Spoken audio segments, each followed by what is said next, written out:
Welcome, everybody. Anthony here with the Bulbaritos, bringing you a brand new live stream. And today, fam, this is our second cast for the day, the 15 UTC time slot. Got an absolute banger going on between 1 EA8 and 60 MX. Should be an absolute barn burner to decide who's going to take first in their group and who's going to take second. So, but first off, before we get in there, if you missed our first stream, I'll reiterate it again in this stream. Happy Mother's Day to all of the mothers who play rock, even if you're in the US. I didn't want to confuse all the EU. I know EU said theirs is in 2 weeks. So if you're in US and you're celebrating Mother's Day, happy Mother's Day to you from our family to yours. And hopefully y'all have a great day.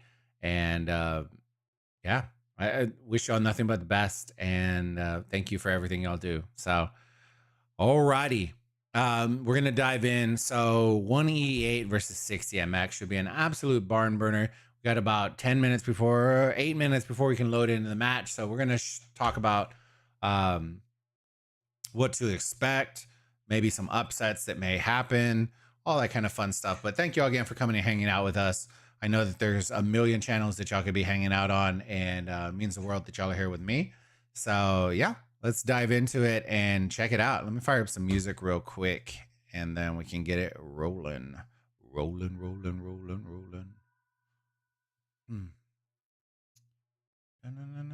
Let's see if it flips it over.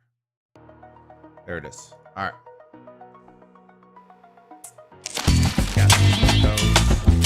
Airlock Castamundo. All right, 15 UTC. The 13 to recap, kind of the recap for the 13 UTC. There really wasn't very many upsets, man. There really wasn't. We can go look at bets to kind of look. The odds were pretty much on the favorites, and most of them won. So, let's see, league bets. Here we go. I'm trying to see. Okay, y'all can kind of see it on the vertical. Let me know, and I can move it if y'all are on the vertical stream, and then we will rotate it out a little bit. Actually, yeah, I'll move it a little bit. Give me 1 second. Rise of Kingdoms. Slide this up. There we go. And then just remind me, I need to slide it back. So Vita ended up taking this, and no surprise there, to be honest. Vita's looked very strong. After we saw them lose barely to JST, I knew that they were going to be kind of a force to reckon with. And A818 are a very solid team, but they're definitely not holding up on that.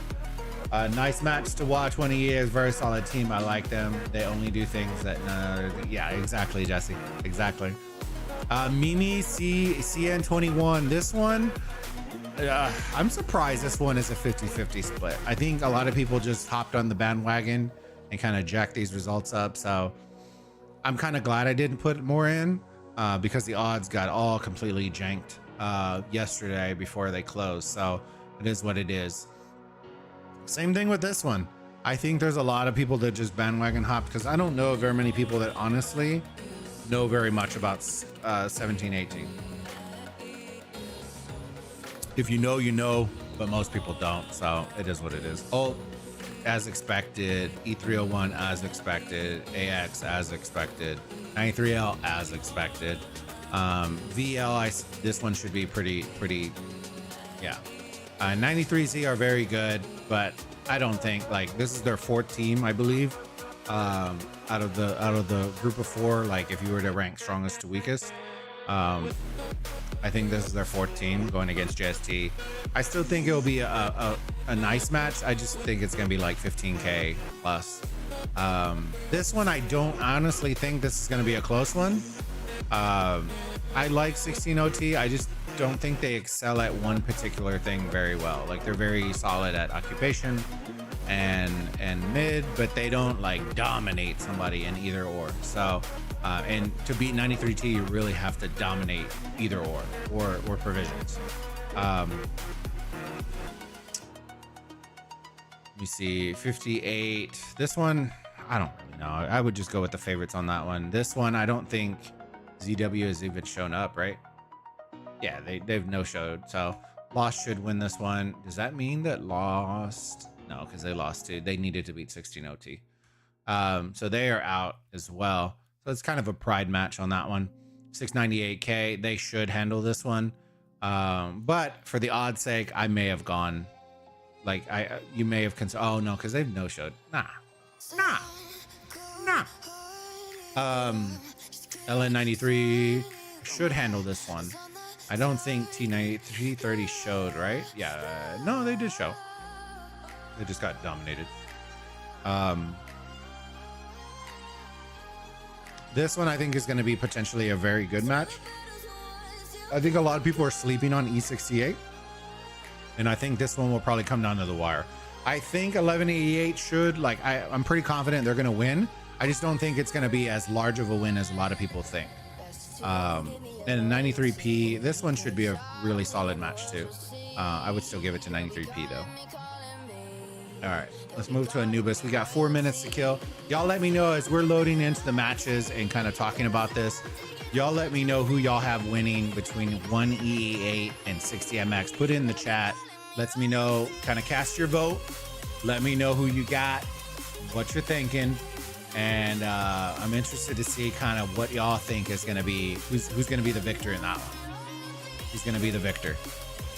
All right, so moving to Anubis, DQ39 we watched earlier. Easy dubs, like layup, easy layup. That was an easy double up real quick. 60 GT already. B2B, I think they should handle business here. SP50, I think, should win this one, but I think 34CN has done decently solid. Yeah, they've narrowly lost, so maybe it'll be a decent close match. I think it'll be like a 7K match win for SP. 1E8 versus 60MX. We're gonna chat about that one as we load into it, so I'm gonna pass over that one for now. SP68 should win hands down. 489, no shot, 25K plus. This one, I'm not 100% confident. I don't think either one of these guys are making it in. It's kind of battle for the bottom of the barrel. HC, A4, same thing. Bottom of the barrel. 62YS, I think there is potential for upset here. So we're going to see. I think there is definitely potential for upset here to keep your eyes on. S2S 770V. There's potential, I think, for upset here as well. I think 77OV is very good. So it should give them a nice little run for their money. 60 GV77 should win this one hands down. Should be kind of an easy layup match. 89 VC layup match. This one I'm not sure on. 63 I haven't really paid attention to. Yeah, TCG should. Oh, actually, depends if they show up. They didn't. This doesn't show up. But they showed up for the other two, so maybe. I think this is bottom of the barrel too, so maybe not. Doesn't really matter. DVL should handle business here, and then these two I don't know either one of them. So we have 1 minute left before we can load into these matches. Make sure y'all put in the chat who y'all have winning it, 1E8 or 60MX. And then thank y'all again for hopping in the stream. Do me a monster favor. Consider dropping a like on the stream. Subscribe if you haven't already. Means the world to us and helps us get our content in front of others that may love it as well. All right, spectate. Yeah. Are we in Anubis though? Might be. Actually, we are in Anubis. That's right. Heyo. Are there any 19s that are good? No. Of course. No. No good 19s today. Did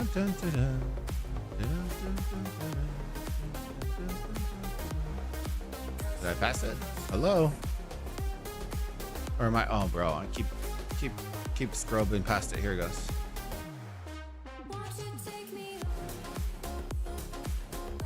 Let's be honest. 60MX is winning when he has no chance.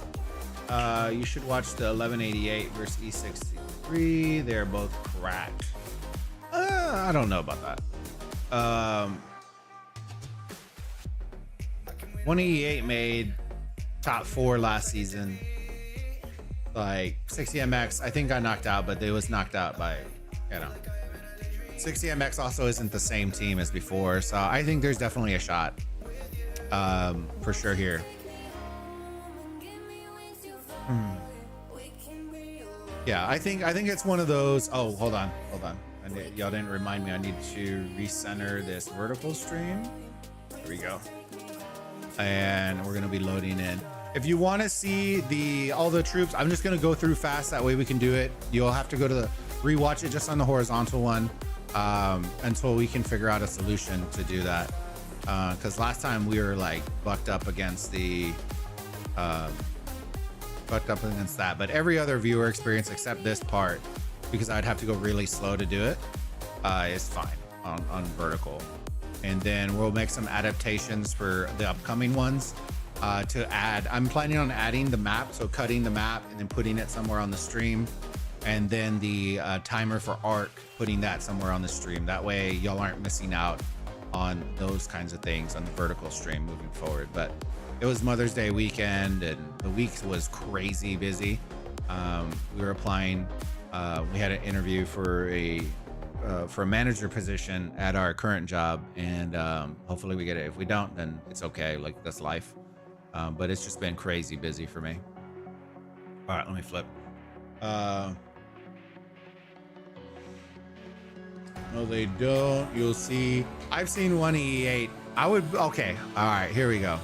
Terminator, you ready? I'll make you a deal. A kind wager, sir. All right. If one E8 wins, you become a member to the channel. If 60MX wins, I'll gift a membership to somebody. You don't have to do it forever. You might not even have to do it. It's just I like doing stuff like that. It's all good though. You don't have to. I like both teams though. Both teams I think are going to be really good. Coin wedge, sir. Uchi, uchi wally wally, uchi bang bang. All right, let me see. Let's get through 7 seconds before we got to get through all these players. Boy. All right, hold on. I see the chat moving, but let me click through all these guys real quick. We'll do these. That one, 116, 114, 113. Energetic getting used already. Love to see it. All right. All right, here we go. Let's start with the 60MX split side real quick. There we go. We're just gonna watch, see how their breakoff is. I don't know how to add funds to YouTube. It's all good, man. Usually what happens is when the thing goes, it has your card on YouTube. But no worries, man. It's no pressure. I don't want it to feel like that. It doesn't add funds. So usually what it'll do is it'll ask you, it's like when you buy something online, it just asks you for the card, and then the card, then it'll charge you. You just don't add funds. Kind of wish you could though. That'd be kind of dope. I think Twitch does something similar to that where you can kind of load your account. All right, let's see this break off. Hop in those outposts, boys. There we go. Hopping on in. BJ, welcome everybody to the stream. Thank you again. Beautiful people hopping in, boys. Hopping in. Let's go. We're gonna watch the break off a little bit real quick. Then we'll flip over to 1E8. Looks like an even split, nothing fishy coming through. I do see some marches. Probably one player running through mid. But for the most part, even Steven going on the split. Let's look at top side real quick on 1E8. Definitely, no, it's just the way the marches are consolidated. Pretty even going split, top and bottom. Looks like they've been studying each other because they have the same amount of marches going to the middle for possible outpost retakes and stuff. You should see provisioners. So this is one thing, if you're 60MX, that you got to take advantage of, right? If you've studied 1E8 plays before, right? You understand that they provision with two different players. What does that mean? That means that you are going to have up to 6 to 7 less marches every single mid fight, right? That doesn't sound like a lot. But that also, not having those marches definitely does not help, right?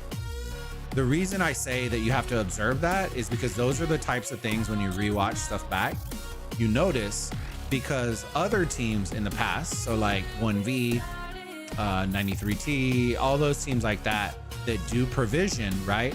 They always pull their provisioners to rotate towards middle when it comes to mid fights. And then once they die, then they go back to provisioning, right? 1E8 does not pull their provisioners. They provision nonstop the entire match. They do have a couple that will go for fights, right? A couple of marches. They don't invest all 5 marches for 2 players. I think it's usually 3 marches and 3 marches. But that's still a big drop, right? So that's something to note and consider if you are going to be looking at that. Here, let me, as we start to see the altars and shrines, they're going to be opening up here in about a minute and a half. Chilsy, good to see you, homie. As they start to open up here in a minute and a half. And then the interesting part is going to happen. It's going to, that's when all our fights are going to start happening. And the stare off continues. Here we go. And the fighting has started. Both of these teams, I think, are going to have really good March composition. It's just a matter of who's going to have better. This is usually a nice little indicator for sure on March compositions and what people are going to run. Because more often than not, most people aren't really switching between what they start with and what they are in mid. Usually you're running your best marches. And all I'm seeing right now is MX getting clapped. There you go. There's a couple from 1E8. 40 seconds before the altars and shrines open up. Let's flip on the bottom side. Looks like they're being the aggressors on this side. Not really sure what 1E8 is doing. Ooh, they are very far. The aggressive lane on the bot. Oof. Yeah, I don't think that's going to clear out. They'll start swarming it, and this guy should go down. Or not? Uh-oh.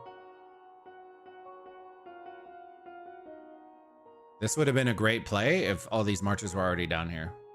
They may end up taking this. I think they are. Ooh. Let's look at top side. Top side for 1E8 is looking strong. Bottom is looking a little sus potato.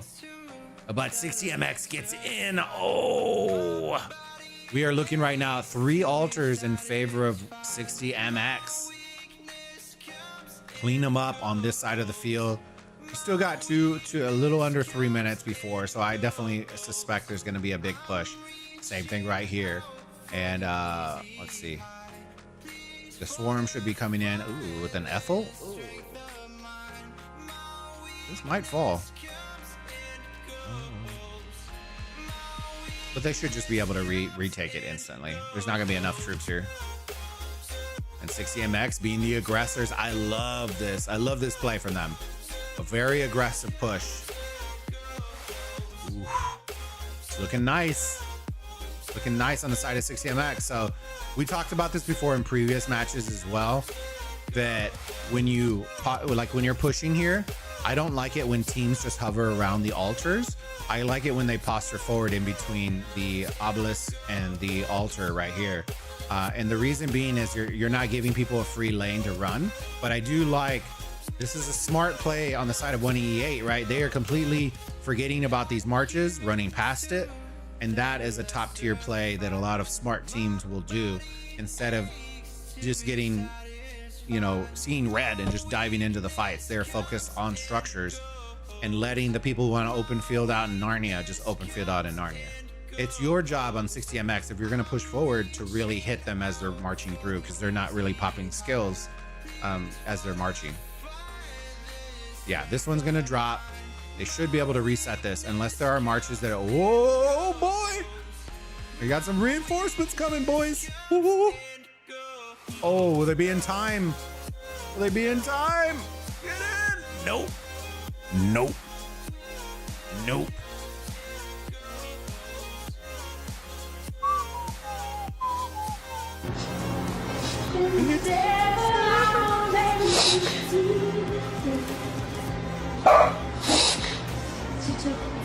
I feel you. I feel you. All right, let's see about these structures. They ticking over 35 seconds for this one. This one is blinky blinky, but 30 seconds I don't think is going to be enough. The swarm would already have to be going. They should get this capture in here unless there's nobody here. Question mark. Is it hitting? It's probably still marching, right? It's going to do that glitch bullshit again. Oh yeah, no. They're getting that one. And they should be getting this one. We are 4 minutes before the first arc. So you are going to start seeing rotations coming in. Let's zoom out so we can start to see what it's going to look like for those y'all. I love this view on vertical, but it looks even more epic on horizontal as well. But look at the marches. So as you start to look at the starting zone, right? The good note to take is that as of the second arc, this will be cut down to about 4 players. So the first rotation, you're always going to see a lot of players and marches coming from the starting zone, which makes for great for this, right? This is what you want to see, that one player coming to disrupt those and send those yellow marches, because you're catching them at an awkward time, right? Do I march back now that all my marches are yellow, or do I just continue forward, right? There's 3.5 minutes left. They're doing their job. They're weakening marches, allowing, and you're seeing how free 1E8 is coming in. That may come down to the amount of yellow marches may come into play. I really, really want to see 1E8 use Heaven's Grace first pop. I really want to. I think that 1E8 really needs to secure this first arc. I don't think they're going to beat 60MX in all the arcs, but I think the one that they need to play into is this one. Put in the chat, fam. Who do y'all have winning this first arc? 60MX or 1E8? Who's going to take this first one? Who's going to take this first arc, ladies and gents?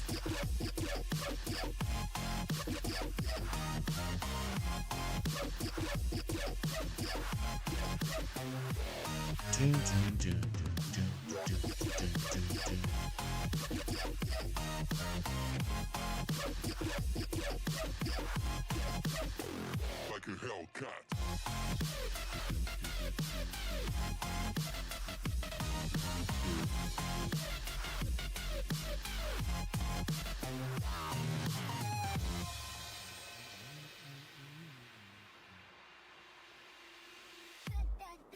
It should be a band. Nah, I think that's a great play. Let's zoom out. Let's see. 60MX. Look at all these marches still coming from the starting zone. I really want. This is where having the. Oh my goodness! I just went blank on the little thing to see that all their marches and how big the ball is. I normally would put the thing right here because most teams are going to be in this general area. You also can see everyone coming this way or this way. And but it's starting to look like 60MX might have more. Ooh, they might have more. Oh, they're using the range. Let's go. Double range. Got a little range fight going on in here. Let's go. Look how these marches melt. I was telling somebody this earlier, like if you're sitting there AFK and at some point, right, people are gonna be doing range, but hide them back here or on the sides and just pluck. Like it's gonna be, I think you're gonna start seeing that as we get more and more. Bogged down getting popped on the side of 1E8 from both sides. 60MX popping bogged down. Heaven's Grace, come on, baby. Dust up for 60MX. Like a Hellcat. There it is. I like that play. I like it. Let's see if it works out for them. It's a bold strategy, Cotton. We're seeing marches die from both sides. Trying to get into a nice advantageous position. More marches going on the side of 60MX. 20 seconds before the arc is going to pop. 60MX is flooding out. You see him popping. Oh boy. Oh. If 1E8 wins this, they're going to hold this arc to the maximum.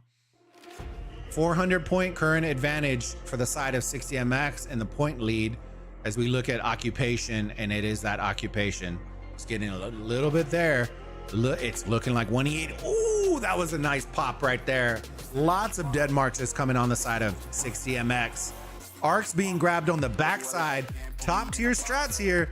1E8 is off to the races. You should start seeing this murder ball starting to chase after, and he is gone, boys. Gia. Correct me if I'm wrong. I'm pretty confident Gia, I remember this account. Was this account in JWM back in the day? And off. CC is booking it, boys. And it is blue in the feed. That is the first arc. That is the first arc. 1E8 should be able to hold this one to the maximum in an attempt to make this a potentially two arc game. And if 60MX wants to try to pick this up, by all means, let's zoom out, see how this rotation is going to occur. I always like watching rotations, and 1E8 rotating most of their forces to the bottom side because they need Jesus down there, as the top side looks like they are holding their own, which I do like. As you're starting to see cities teleport in, you're going to slowly start to see them move towards the structures. And here we go. Here comes the aggressive push from 1E8. Let's see if they crash into this structure. Oh boy. Terminator. I know Terminator is full on his boys. He on the boys. He on that wagon. It makes the match more exciting. So that first arc is only worth 3,000 points. Okay, so it is not going to win or lose you the match, right? But what that first arc grants you is that opportunity to really control. Must have lagged out or something. I love it, Terminator. Nah, it's all love here, brother. It's all love. I love, like, dude, I'm a lover of sports, so I'm all about like rooting for your team and like having, like, bro, I'm a Dallas Cowboys fan, so I'm delusional. I'm like a delusional fan right off the rip. You know what I mean? Like, bro, trust me, I love that. It's all love. Because I'm sure if 60MX wins the next one, then and it's just like, it's always there. It's Hawks in full control of MX now. That I don't know for layers. I don't think so, because I didn't see a lot of Habibi names when I click through. So I think there's a mix of it and then a mix of some, but I know that they don't have all the players that were from last season. No, I think Fish was on the main GT team, but they weren't all there. I think there's some movement going on. All right, 2-2 on bottom side. Oh, I do see. Oh yeah. MX structure game is always going to be very, very good though. They are very good. All right, 3-1. But the bottom side, I will say this, the bottom side has been getting dominated. So I think 1E8 might have to tweak some things because their field pressure is very, like, it's missing on bottom side. The top side is doing a great job. Bottom could use a little Jesus though for 1E8, but they did get the first arc. I do like this run. They might get a little caught off guard with it, but what they're doing is they're pulling 60MX back, which ideally you wouldn't necessarily need that. That is a comms thing. They probably should have been called out. These marches are all coming up. They're fresh, swarm down the rally. All these should be pushing forward, right? They're all red anyways, but you don't really want to give up map pressure, right? What they were doing earlier was they had all their pressure on the opponent's side of the field. See how they're all starting to migrate? It all should have been there already. And once again, 60MX doing the smart play here, posturing on the top side of this altar so that it allows the rally to come in. It's also drawing all these troops back as well. So it's smart plays all around for 60MX. But the first arc is going to go in favor of 1E8 getting pulled. They are down still by 600 points. But that first arc's worth 3,000, so it will kind of nil it up. You just don't want to let the points per minute get way out of control on the side. So you really need to nil this up. You really need to nil this up in order to mitigate that. Asking because this doesn't remind me of how MX played a year ago.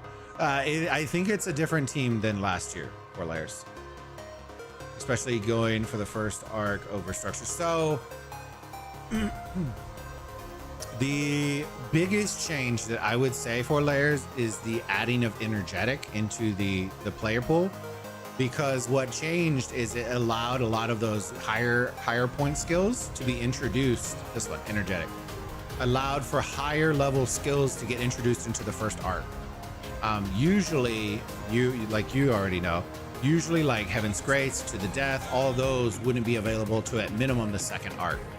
With Energetic, it allows you to start popping those in the first arc, so it really flubs up a lot of the rotation. So that is one thing that changed a lot this season is that. All right, let's zoom out. Let's look at how the marches are looking. You can start to see people are starting to teleport out. 1188 is up 12K versus ooh.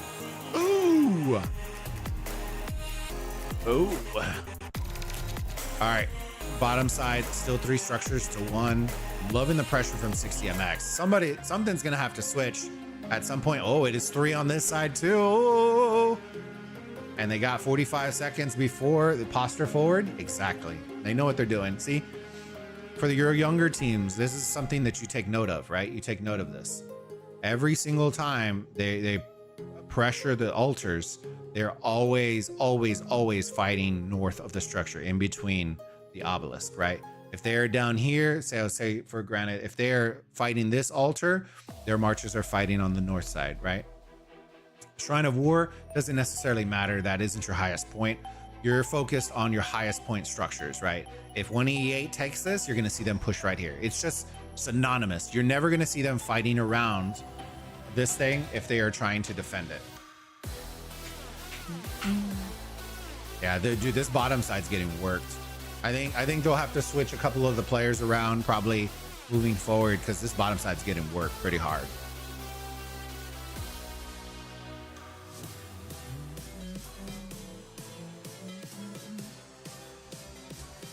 Yeah, keep me updated on scores, fam.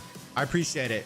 And do me a favor, if you haven't already, consider subscribing to the channel if you enjoy variety content. We're going to be doing all sorts of content ranging from mobile games such as Rise of Kingdoms all the way to first-person shooters such as Call of Duty and Fortnite.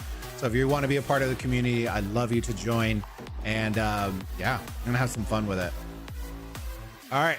Oh, 60MX cleared them out. Okay. They're holding altars now. This is when the points start ramping up. There you go. Your altar fights coming in. They are still holding this arc. I do like this play because of that specific reason, right? It kind of forces that pressure onto 1E8 on whether they hold this arc as long as they're going to hold it, right? Because the only thing that's going to remove the pressure from this is capturing the arc. It's going to capture the arc. Right? Because it forces them to have to switch their timing up to rotate towards mid and so on and so forth. Even with Energetic, the trade didn't seem worth it to me. Structures were even and MX lost the arc. Looking at MX, they're much stronger on sides. They could have easily had 4 altars during the first arc. That is very true. That's very true.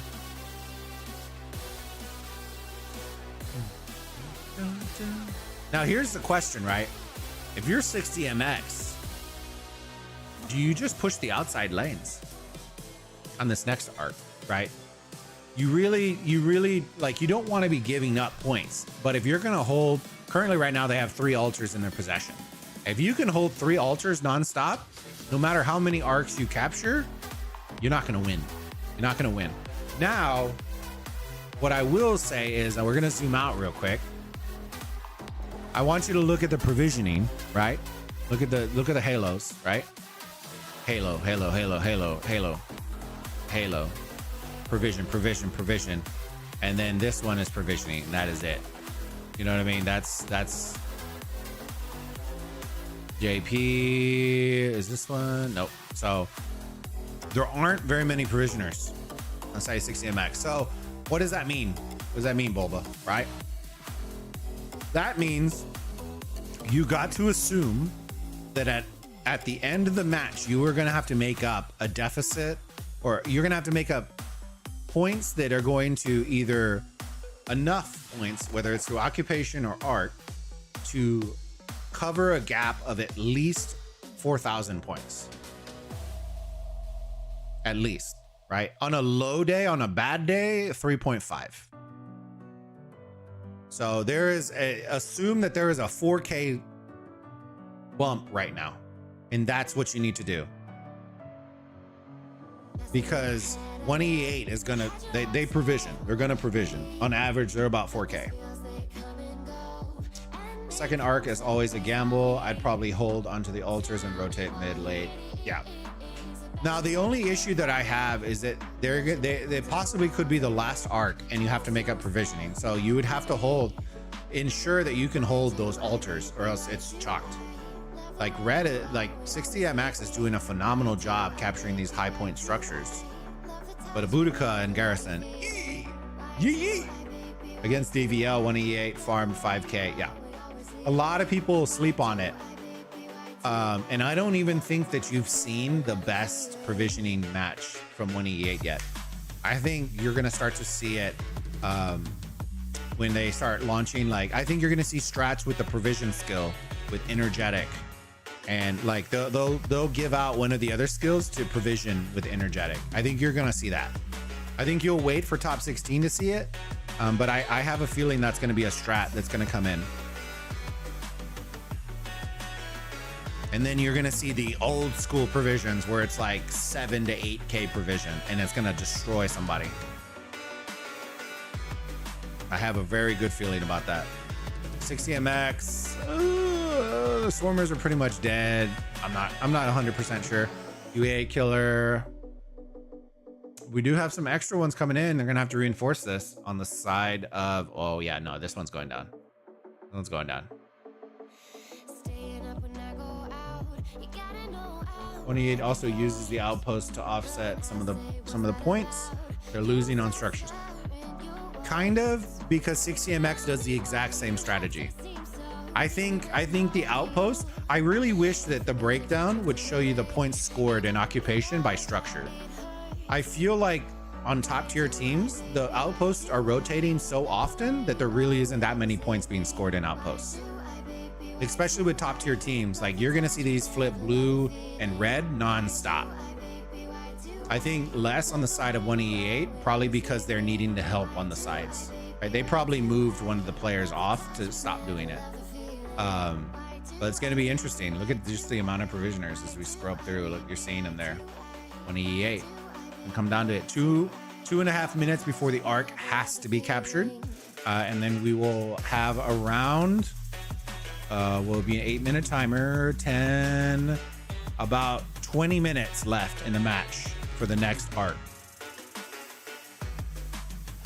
So if it's a fast capture, we may have a third arc. If we don't and it gets very muddy, then we may only have one more left.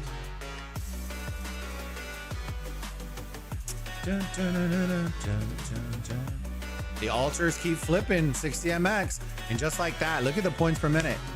Look at the points per minute, fam. Look at the score. The 3K is only going to keep them in the lead, but this is their strategy, guys, right? A lot of people sleep on 1E8 because they're like, oh, they won the arc. That arc's not worth jack shit now anymore, right? And blah, blah, blah.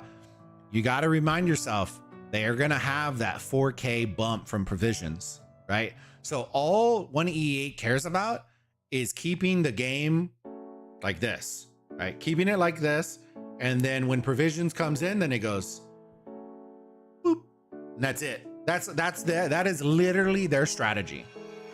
That is literally their strategy. What I'm surprised on, right? If I'm playing 1E8, I'm telling y'all this. If I'm playing 1E8, my strategy is, instead of having players that focus on outposts like this, right? That y'all see when they're flipping outposts, I want that one designated player to non-stop just hit them on tiles all game long. I don't care. All game long, hit them on tiles. I want one dedicated player, just one, to just literally just march. That's it. Because even the threat of lessening that is going to have a huge impact on the strategy for 1E8, right? Because now you're starting to affect what they excel at. And a lot of teams don't do that, right? They are focused on the outpost, which, don't get me wrong, that's fine. But they're not going to get as many points from the outpost as they are from those provisioning.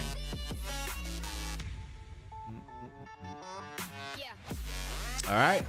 We are looking at two altars, one blinking. And just like that, gets absolutely nuked. They just captured the arc. 8-minute countdown. Here we go, boys. Next rotation's coming in. Should see in about 4 minutes. They're going to start rotating again back to middle.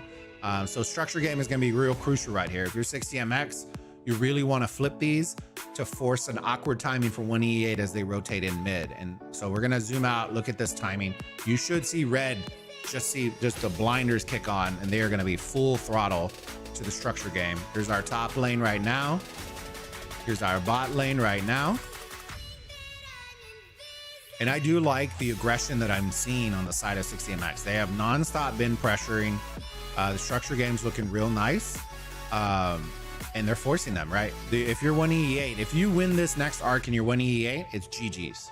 Chop. 60MX LL, like big L's in the chat. If you're a 60MX, you have to win this arc. You have to. I hope your skills are up to par. You are gonna have to win this next arc. If you lose it, it's GG's, because then that's an 8K swing once they bring in provisions, and you're not making that up with occupation with 10 minutes left. It's just not gonna happen.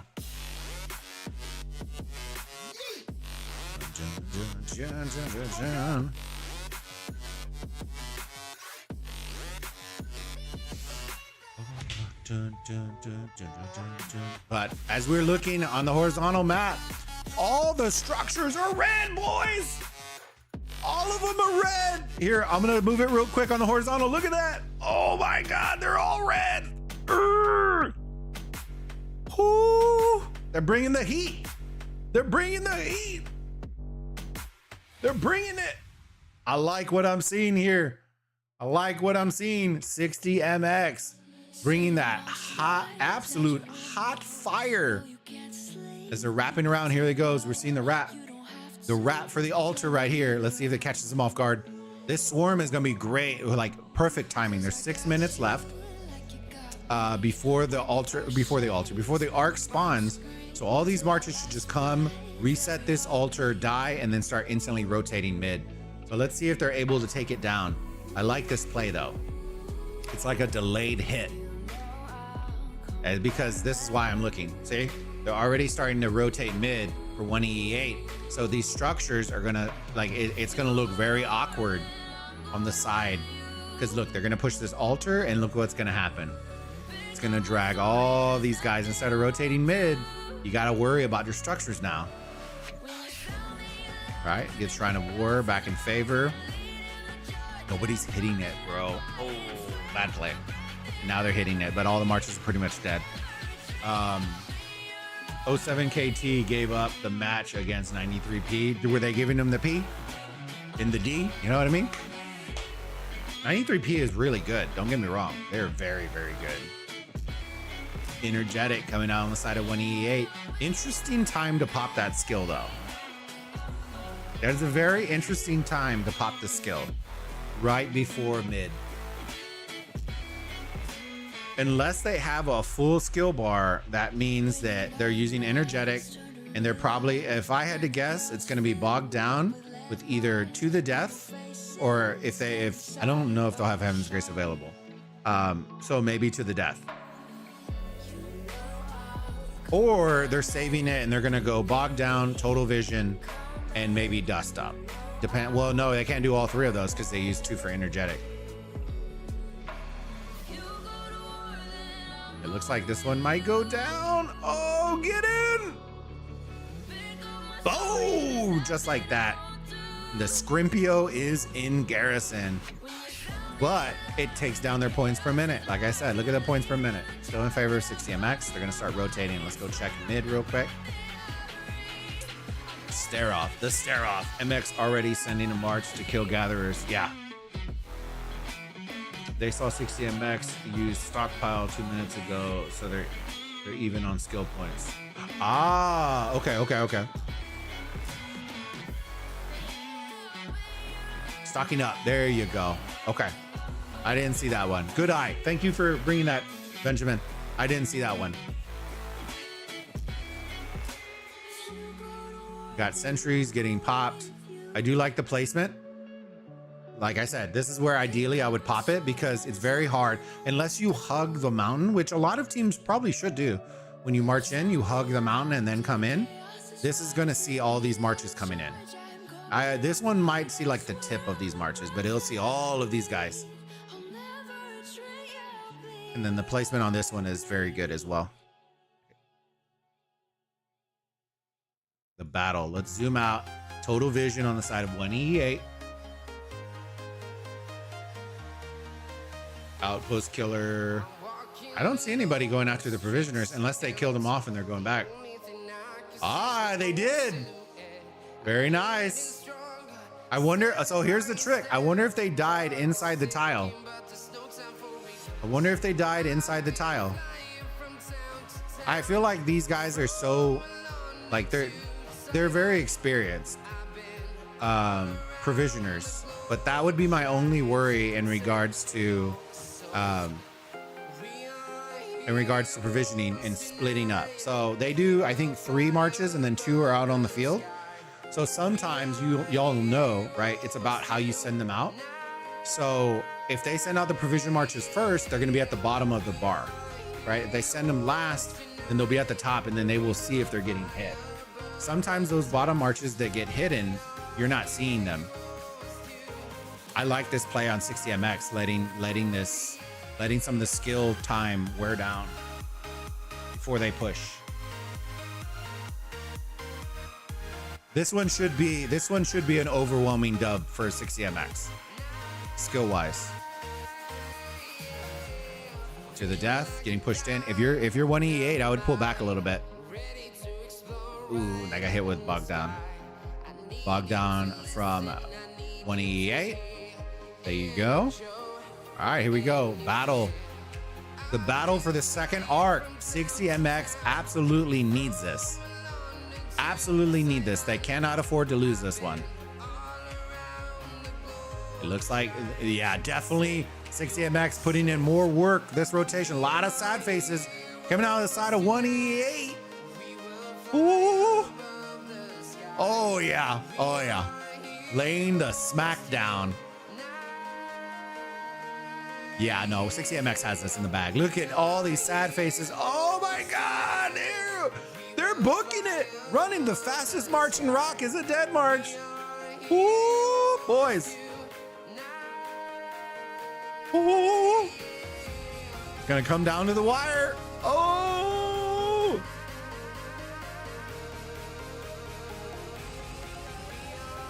I don't think they had the skills, 4 layers. I think they used Bogdown. They used Bogdown. They used Energetic a couple of minutes before, and then they used Total Vision. That was their whole bar.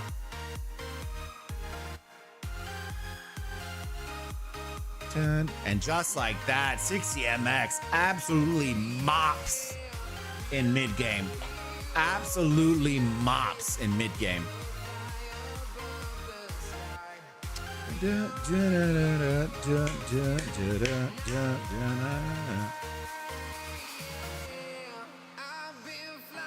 They just threw away their chance, tactically speaking. Depends.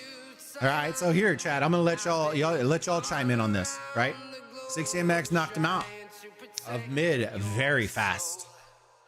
You make the call in chat. Put 1 in chat if they should quickly capture this, right? I get in a couple of minutes, hold, and then capture. Or should you just hold this and then just focus on structures? What do?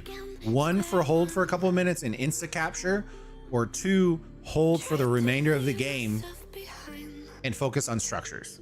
I want to see what y'all think, and then I'll tell y'all what I think.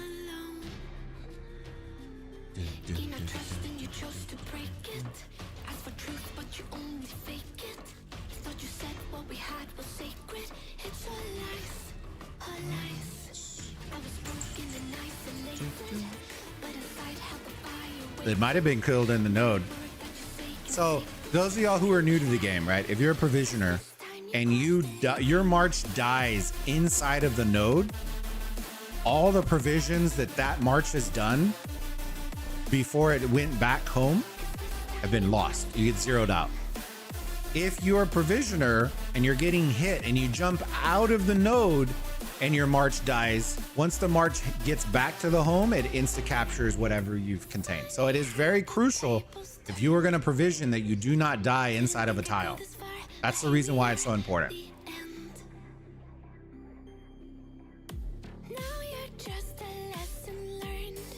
Watch MX move on the arc. Okay.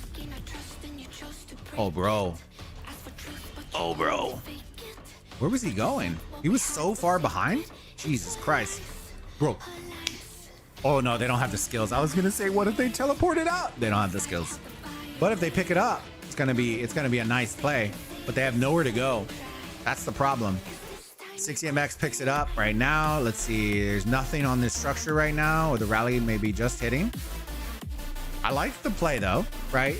Tactically, you want this from 1E8 because it stalls, right? They're gonna stall this arc runner. You don't want to give them a free run. It also is gonna pull 60MX marches too because they can't afford to just give this up. Let's look at the red to blue ratio here. It still looks, oh, he's running it, boys. He's booking it. Oh no. Oh, bro. Dude, please tell me they have hasty, like running. Oh, bro. Somebody block this tile. Somebody just sit in it so they can't jump. Oh. 60MX needs to pick this up. If they don't, 1E8 may run away with this one. Somebody from 60MX needs to pick this up. Somebody pick it up.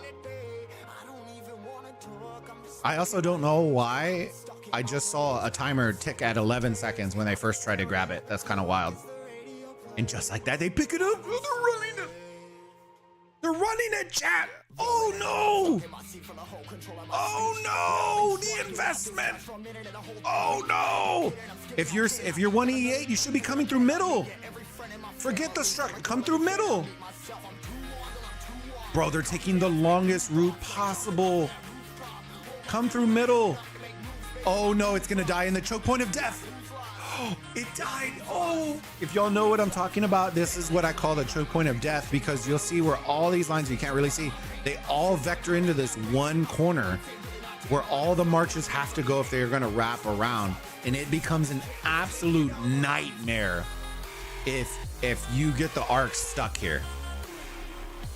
Bro, 1E8 has to pick it up. I see indicators, 5 seconds, 4 seconds. I see it up here. 1E8. Look at this guy, super smart. Itachi coming from the top to slow it down. I like that play, and now he's gonna vector in on it, pull it down. Where's he running? Run straight. Oh, bro, he got insta melted. Oof. Oh, dudes. Your 60MX, look at, bro. The panic is setting in. The panic is setting in. Look at all the marches. Oh no. If you're 1E8 topside, you can send it, but you also should focus on structures too. You should still focus on some structures, because you do not need this arc. You do not need it, right? If you can drag this back to the middle, I'm pretty sure that eliminates a third arc. Time-wise, it would eliminate a third arc. Oh, bro, they're sending, full sending. Now they're rotating middle and bottom. If you're 60MX, I would start collapsing in on these and singling them out. But look at the, ooh. Hard care. Oh shit. Dolly is really quiet right now. I told y'all. Oh no. They're dragging it back. I love it. I love it. Provisioners are out. The deed has been done. I'm pretty confident this stall right here may just do the trick. Because look, right now you're still seeing two altars, so that occupation advantage that 60MX have is given up because they have to do a second rotation of arc. Here's the trick, right? Who's gonna have skills first? I feel like 1E8 will, because they popped several skills before the arc was even, they didn't pop really big skills super late. All of 60MX's were very late to the skill pop. Bro, this is top tier. Oh my god, look at these marches. Oh, This is top tier running of an arc. All you are worried about is inching it, picking inch, and keep resending. Keep resending. 60MX, you can definitely tell, but look at this, bro. They are invested again. I know no one in this team, but oh God, I love them. Yeah, 1E8 is one of, like, a lot of people don't know, but 1E8 used to be 1008, and they are one of the oldest. They're one of the oldest arc teams currently in the league right now. They're very, very good. I have clips from Osiris League 2 where JD is running provisions. I have Osiris League Season 3 where JD won the match in the last seconds to knock out teams. Like, they're really good. So a lot of people sleep on them because it's 1E8, but don't understand that the core of that team are still a lot of the players that played back in the day. Let's see, how long is this arc runner gonna take? 2 minutes. 2 minutes, so they may have, that's the interesting part. Now, do you really want to capture it? Do you really want to force yourself to have to re-rotate again? I want to see, oh bro, they're sending again. Oh, let's go. This is where I was telling you how energetic with running skills becomes really good. Like, this stall is going to be phenomenal. He needs to get, if I'm him, the arc runner, I run it long way around this way. That's literally what he's doing. Yes. You don't run it to the front side, you run it to the outside of this structure because it forces them to have to run through the muck of the ball first. And that I like. See, this guy's running wrong. He should be cutting him off at the bottom. That's a smart play on the side of the arc runner this time, not running it where all these marches can easily get them. Now they're all gonna have to run through the muck and run around this structure in order to do it. That was a very, very smart play. Because now this guy, look, in an effort to get there, guess what? He's getting absolutely mowed down. Smart carry, yes, very smart. Mimi is out, they got smashed. Bro, I told y'all. So here, see, this is exactly what happened. Look, now they did it. They saw what the arc runner was doing. I like this play. Now they are focused on positioning on the map for the side of 1E8. And now it just comes down to flipping structures, right? Look, this is what they wanted. They wanted that. Now it's going to come down to provisions, which I suspect, right? Let's see. Look. They're onto it now. They're onto it now. Even the provisioners moved up. Let's go. Let's go. Everybody is out of there. All right, let's look at bot side. This has been the weaker of the two sides yet. Mimi down 30K? Oh, it's honestly funny how much Mimi spends to be ass at both KVK and Osiris League. They don't. Terminator. I think I've seen Mimi's power the exact same for the last 3 months. So if they are spending, they're spending to not grow at all. You know what amazes me? How many 1.5 billion accounts are now in 60 GT? That's crazy. That's wild. 60MX holding up. I like that. Got a little, oh bro. We pulling out.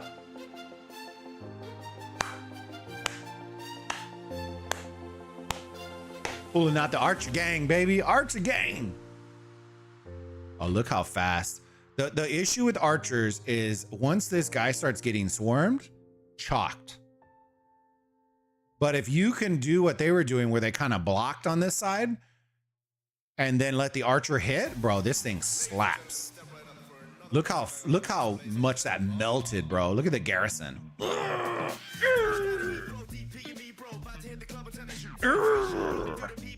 22. It looks like they are gonna hold the arc. Oh, bro, he's running for his life. Oh yeah, he's going down. Going downtown.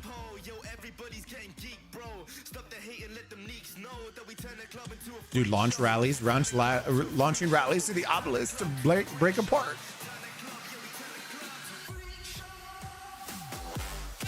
Dun, dun, dun, dun, dun, dun, dun. All right, he's gonna insta capture it. There's 9 minutes. That means in what? A minute and a half, there is no longer an opportunity for another arc.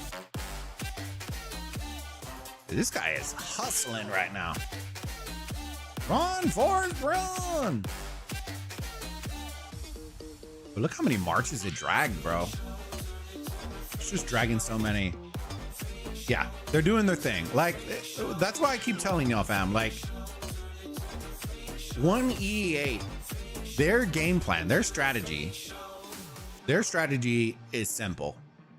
They are going to provision. They have a solid but not insanely great occupation game. And then they want to get at least one arc.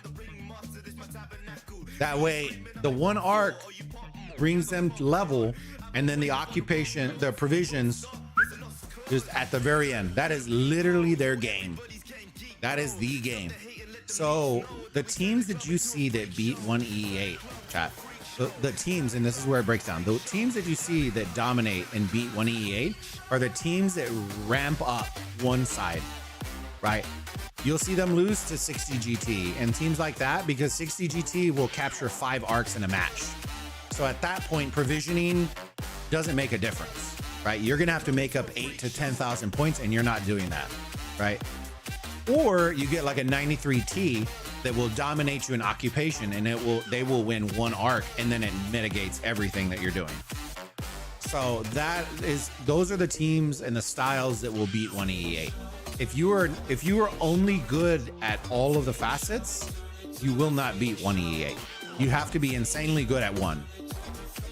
Just so y'all know, GV77, the team that they knocked out last season, was regarded as one of the top dogs. And the reason that they got wrecked was because they held on to the arc and didn't account for all the provisions that were going to come in. And then 1E8 took an arc, captured that one, and then the provisions went, put them over the top, and they beat them. So you can't really afford to hold arcs when you're playing 1E8, being realistic. This should be currently a coin flip. It is. It's going to be, it just needs some money to become a great team. I still think they're a great team. I don't think they would change their strat. I don't think it would change them at all. But it looks like they are doing 60 at max, which that should remain pretty low. It should remain pretty low because they typically don't go back home. But I'm interested to see at the very end, once we look at the totals, if those marches died in the nodes, that could be an extra 500, 600, 700, 800 points that was lost. MX lost control after the second arc pool. Unless they regain control now, 1E8 has a 7% chance to win. I think it's gonna be close. They just captured it. There's no time for another arc. Literally 0 time. And it's all gonna come down to this. Comes down, you got 6 minutes. You need as many structures and altars on your favor ticking for those last 3-4 minutes to really nil it up. They're down by less than 3,000 points, and you already know that unless those marches died on tiles, you're gonna average about 4K on the side of 1E8. But it's gonna be interesting. Wib is winning last arc. Interesting. Nice. I mean, equipments, armaments, and VP. Oh, I got you. Yeah, I agreed. Just love, for sure.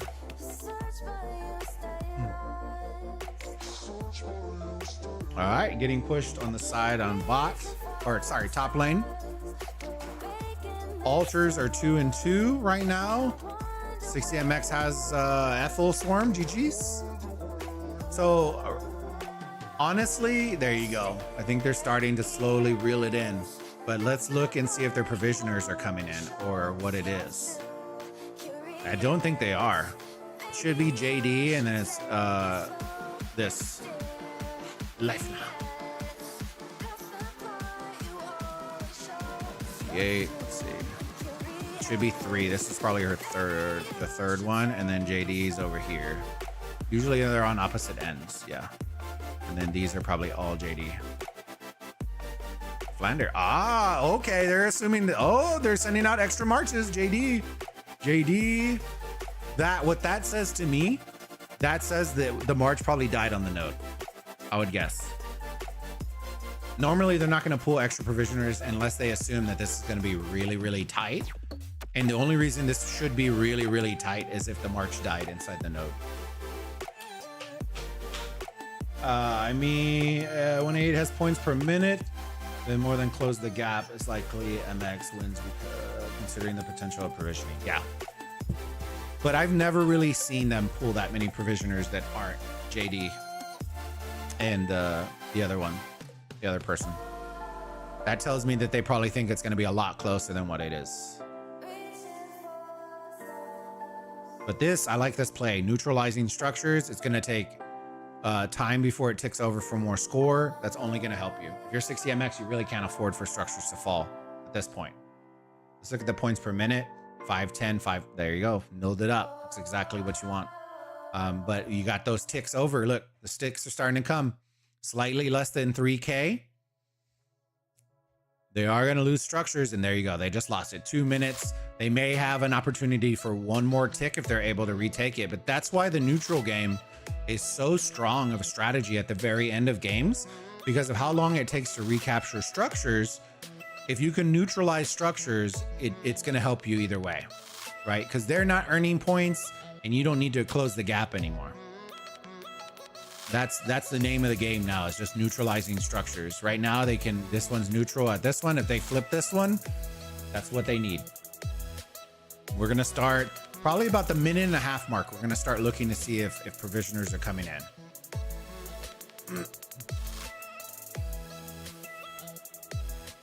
It's going to come down to the wire, boys and girls. Come down to the wire.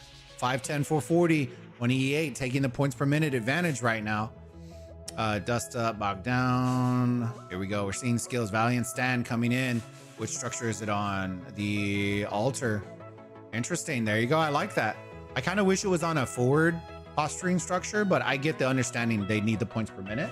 So you don't want to lose this. And they may not have the murder ball to sustain this. Oh, there you go. You have some marches and some reinforcements coming in through the bottom side. All right, chat, it's all coming down to this, boys and girls. Oh, all coming down to this.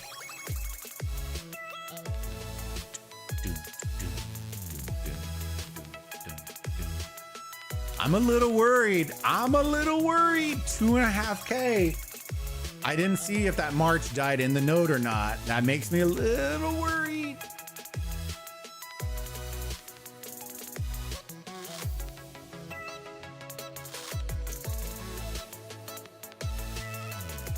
I appreciate it, Ronald. Thank you so much. Yeah, it's going to be a great match. Both of these teams are going to go, I think are going to go really far into the Osiris League. But just being able to see a top tier match like this is always going to be good. And then if they re-meet back in the future, I promise you they're going to re-watch some of the streams that are done on this and see really what it came down to. It's just nitty gritty. You know, the 1EA, look, the neutral game is very strong right now. And I like that. They're neutralizing all these structures. That way, it's under a minute. They can't recapture this. And you're going to let's start looking at provisioners. Are they coming in? They're coming in. JD coming in. 27K. 28.5. Oh, bro. I think the march died on the node. I think it died. It's going to come down. 30 seconds. Oh, they're losing by 700 points. Oh, for the dub. Let's go. Coming in. Come on. 20 seconds. They're doing it. They're trying. Oh, run. 29.9. It's 300. Oh, they took the lead by 200 points. 200 points. Any more provisioners coming in? 200 points. Oh my God. Oh.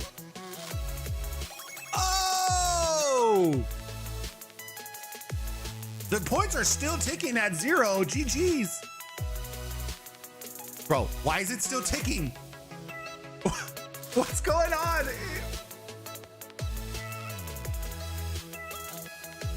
Why is it still ticking? Are we playing a game within a game? Bro.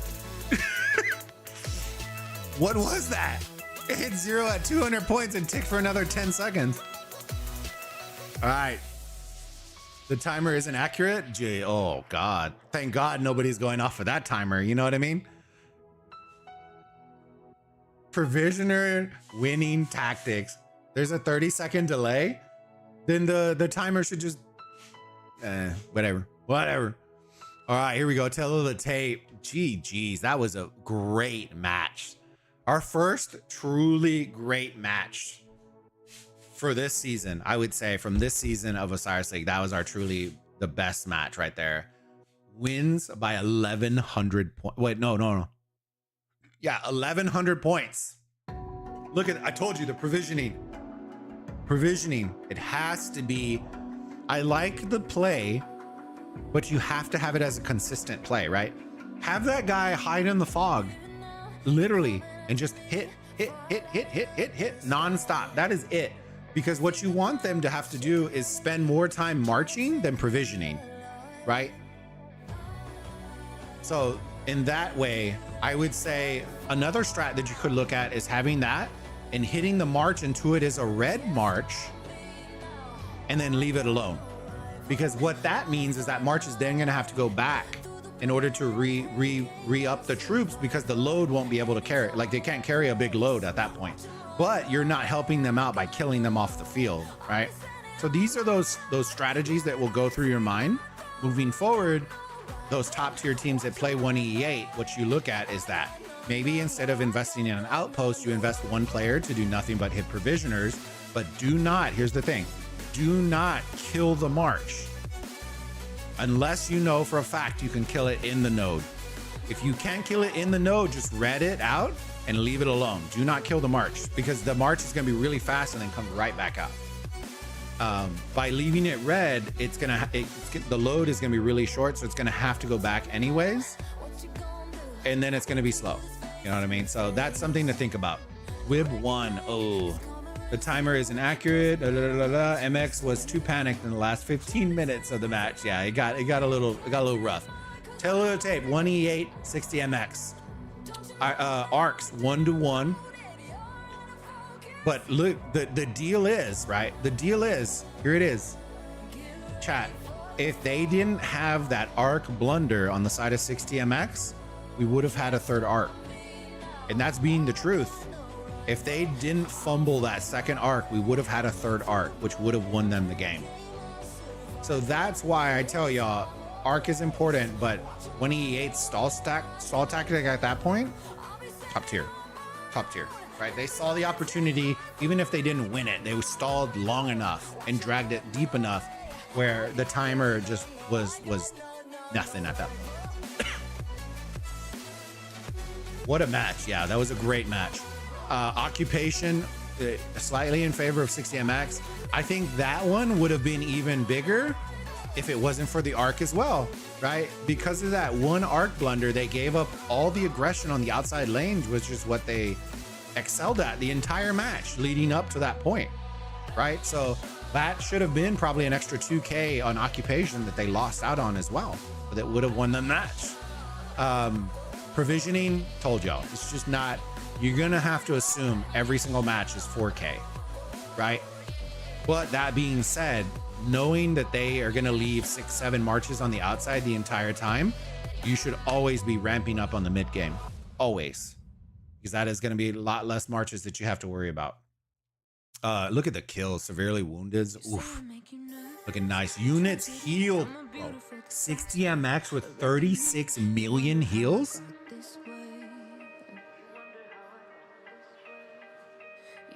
What? You know what I'm saying, chat? Damn, that is a lot of heals. 57 million heals. Let's see how our bets did. Bets. DQ39, of course, our moneymaker. GT1, B2B1, no surprise. SP50 1, SV68, yes. 489, yes. Told y'all. This one I wasn't sure on. This one I wasn't sure on. 62Y lost. Okay. S2S1. Got that one. GV1. These are 19s, right? Okay, let's look at 4s. Vita 1, CN21 1. Let's go. Lost on my 17-18, but it was a break-even bet, so I don't really care. That's fine.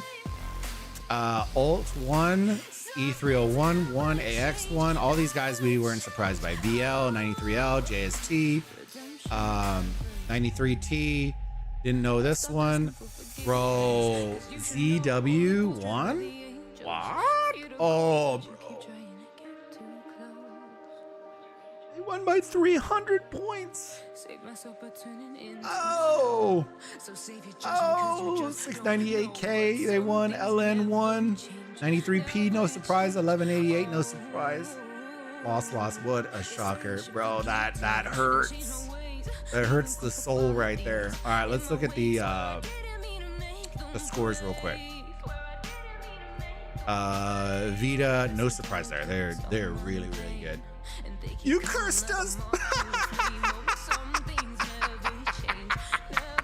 Tosh. We lost to 5K.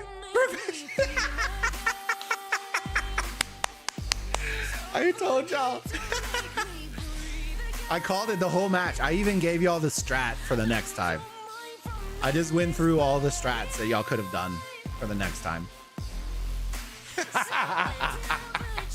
But y'all knew that, Tosh. You already should have known that.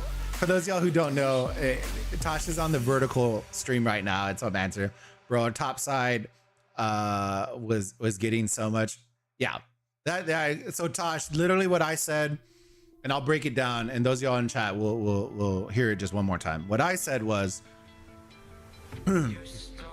y'all's map pressure was really dominant, both on top and on bottom. But what messed y'all up was that second arc cost y'all the match. It wasn't the provisions. It wasn't anything. It was that second arc cost y'all because your arc runner ran too tight and should have ran wide and gone around. And so when he ran tight, he got clipped, and then it turned into the whole thing. And then y'all gave up all map pressure to go get that arc. And then by time y'all got it, there was no time for a third one. So not only did you not get a third arc, which you would have needed, you would have wanted, right? You lost all map pressure on the outside lanes because you reinvested back into the middle. And that's what lost it for you.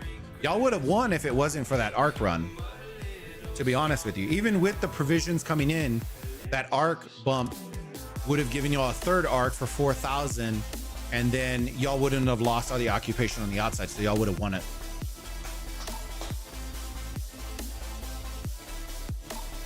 Yeah, just rewatch the stream, brother. I talk about it the whole time. I literally, like, I broke it all down. And I even gave y'all a strat and other team strats for the future on what to do for the provisioning stuff.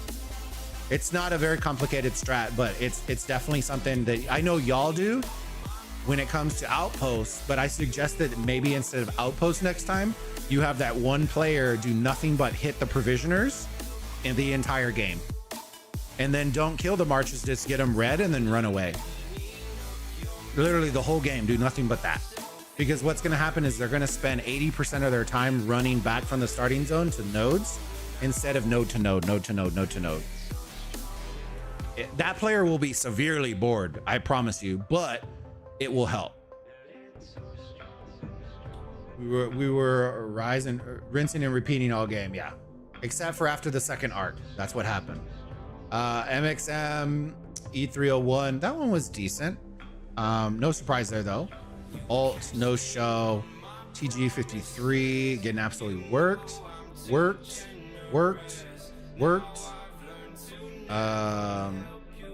Yeah, worked. Yeah, as expected. Like I told you, 20K plus. Worked. Mimi, oh bro, they had to have given up. GG's. Worked. Dang, by 3K? Ooh. I'll have to see the teletape on that one. This one by 300 points. Ugh. It worked. Worked. Worked. A bunch of no-shows, bro. Worked. Gonna go rewatch your stream. I appreciate it, brother. I gave bets to a friend. He did 2x on all on my side. I didn't listen to myself and didn't almost all in on 17-18 disaster. It's all right. I would say this is my thought. I would never go all in on a 50-50 bet, on a coin flip bet, unless you know for a fact that this team is 1,000% better, right? I went 17-18. I went that hard because originally the odds were 2-1, almost 3-1. And then I found out this morning that at all the late bets, jacked it to 50-50. So I wouldn't have put, if it was a 50-50 bet, I wouldn't have bet on that match, to be honest with you. I would have put more on CN than I would have put on 17-18. But it is what it is, fam. You know what I mean? You win some, you lose some. I still think I tripled, if not quadrupled, what I invested. We'll close to EA. Yeah, we'll kind of, you can always scrub back and watch the stream. But yeah, we touched on a lot of the stuff. Y'all did really, really well though. No shows there. Let's look at Anubis real quick, see who got clapped. Or the matches don't want to show. GG's. Let's see. Clapped. Dude, the amount of no-shows is just nuts, bro. The match we just casted, phenomenal. Clapped, no show. Clapped. No surprise. This one, it was kind of a surprise. I didn't know this one, but they were fighting bottom of the barrel. This one's bottom of the barrel as well.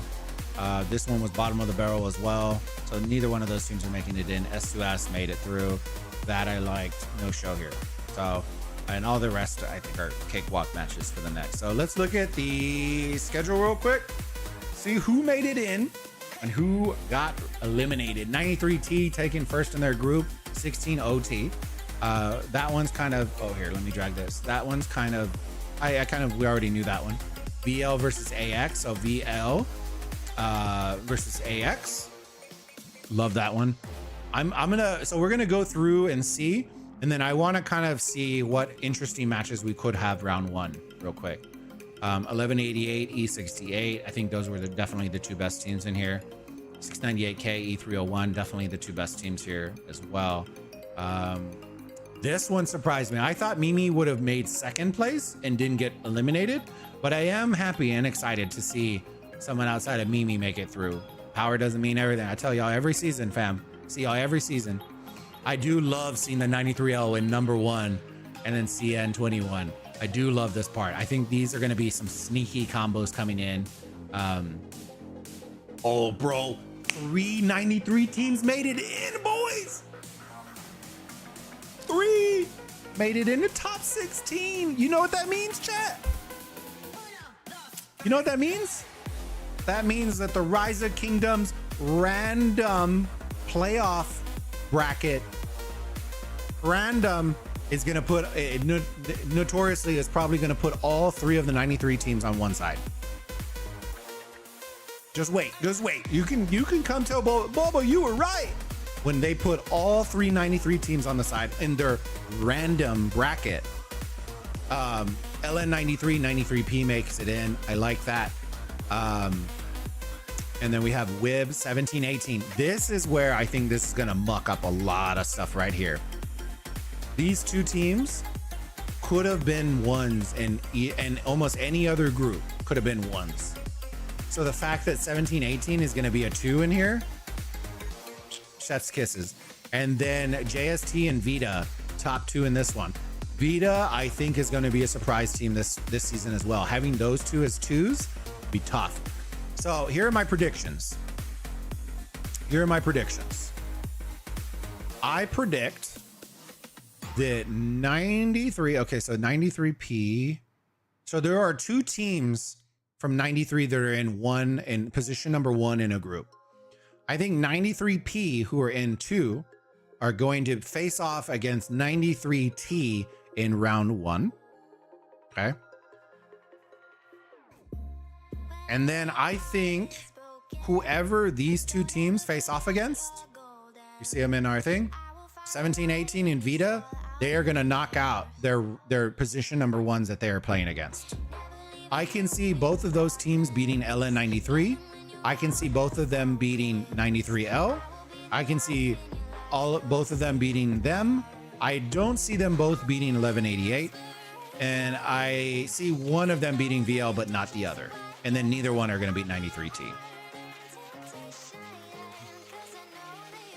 That's the upsets that I'm predicting right now. I think 93P is going to get hit with the number one because of the way their random the brackets pull out, and then these two are going to get hit with some teams that they're going to knock out at position one. Khalid, hi, it's you, it's me. I am always hungry. Yeah, I've been doing casts all season. We're going to be doing casts from now on our channel, most likely, but it is what it is. Good to see you. Yeah, we're going to be doing that. We're going to be doing some Fortnite content, Call of Duty, all that kind of stuff. So I'm happy to see you. It's good to see you too.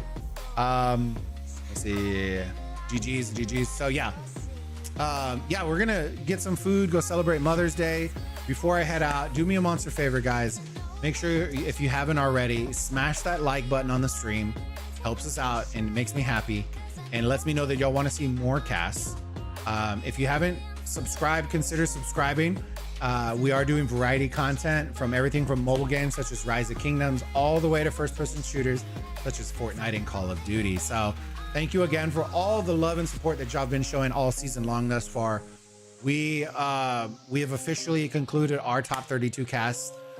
Starting next week, top 16. Can't wait to see the bracket as it comes throughout the week. And yeah, we're gonna see if our predictions are correct. Just to recap before I head out, my predictions are all 93 teams are gonna end up on one side of the bracket. And the second prediction is that 17, 18, and Vita are going to knock out their number one position teams that they get lined up against. So thank you again, all the support. Khalid, send me a friend request. It's Bulbaritos. Just message me in Discord what your name is, because I get messages all the time for friend requests. It says in competition format rules, if two or more alliances from the same kingdom, they will be assigned to the same half of the bracket. Oh, they just added it in. Okay, so they added it in this season. Gotcha. Well, that's good to know. So that means that it's almost guaranteed that 93P is going to end up with one of the 93 teams.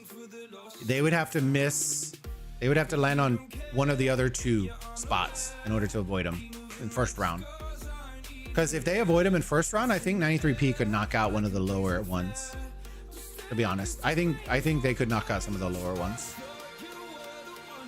I think I could see them beating E301.